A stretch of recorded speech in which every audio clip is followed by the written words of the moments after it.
If identity is a story, then mine cowers in the darkest corner of a closet. In silence, my words sit, waiting to hatch into a narrative of cohesion. Spread across crumbled paper, they accumulated during violent moments, haphazardly scribbled onto paper too damaged for alternate uses. But like my sense of self etched onto me, they never filled blankness. Years of neglect led to fading, to a point I cannot decipher what the ink or the memories have composed. But what if this time I held my pen more steadily? What if I let my ink flow more from within of me? No longer to be simply transcribing from your words, recording only what you're prescribing. What if I unclenched my fists together with the papers, decomposing? What if this was my time to be composing? From the pieces of the past, a story with a chosen cast. Stories. We all have them. We all write them in our heads, most of us unknowingly. We attempt to organize the turbulence of our lives by trying to make sense of it, to find an anchor amidst the messiness of ebb and flow when we're at the mercy of life's moodiness. At the time I write this, I'm at the height of recovering pages I never even got to read. But you see, I wrote them.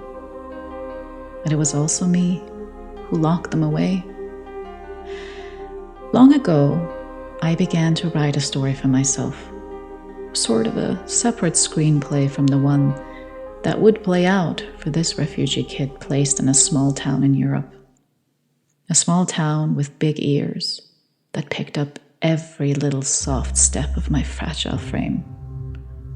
Small town, large eyes, pinned onto brown skin.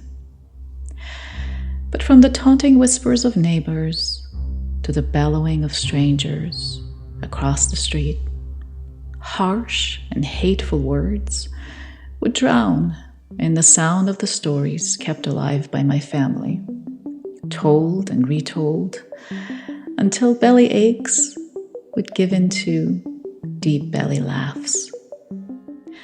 Although my body was exposed to continuous tangible rejection and hazard, my eyes witnessing adults spitting towards my child body, my skin sensing the cornering of my figure by classmates, my nose smelling the fires engulfing buildings that house refugees in the neighborhood, my mind was embraced in protective guardianship of narration. Narrations that spoke of family devotion, loyalty, persistence. I know it was these stories that became my life support during those years in my childhood when my body was giving up.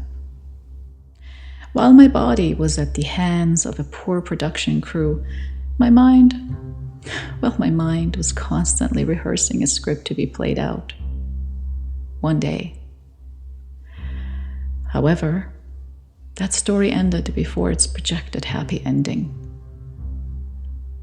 You see, the twists in the plot were too tragic to be interpreted as little setbacks or turning points. Screenwriting was then left on the shoulders of a fragile child, but a child with hope. Draft after draft, it seemed that they remained unread by a detached director who had turned away no matter how much she wrote. One day, the ink ran dry. No matter how much I shook the pen, looking for just enough to finish a half-composed sentence, The last drop had already been spilled. No matter how much time passed, ink was always in short supply. I had given so much away to others whose ink dried out a long time before mine. Thirsty pages that I had abandoned now stared at me, holding a sentence uncompleted, holding me imprisoned with it. "Are you mocking me?" I whispered with contempt. With red eyes and cold hands, I ripped each page out one by one. And like pieces of me, they fell, segmented onto the background, packed away in dark corners. It took time. It takes time.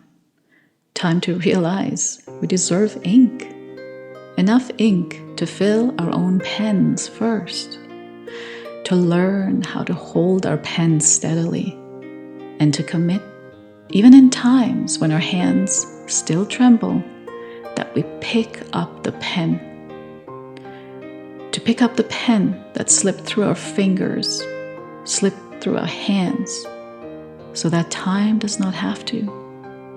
So we can use it, time for ourselves to look inward kindly, to create a space where stories can exist again. Stories that will inevitably be told in pieces, but are not abandoned abruptly, as we had abandoned ourselves. Stories that stand beautifully on their own, marked with life experiences overflowing, sometimes raw, and sometimes messy, just like our ink. Now those are the stories that will enrich the stories of others. To share our stories, but not to give away our ink.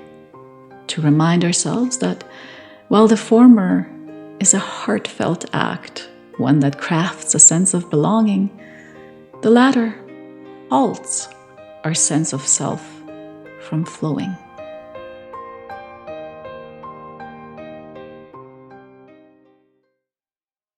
Stories. We all have them. How will yours turn out to be?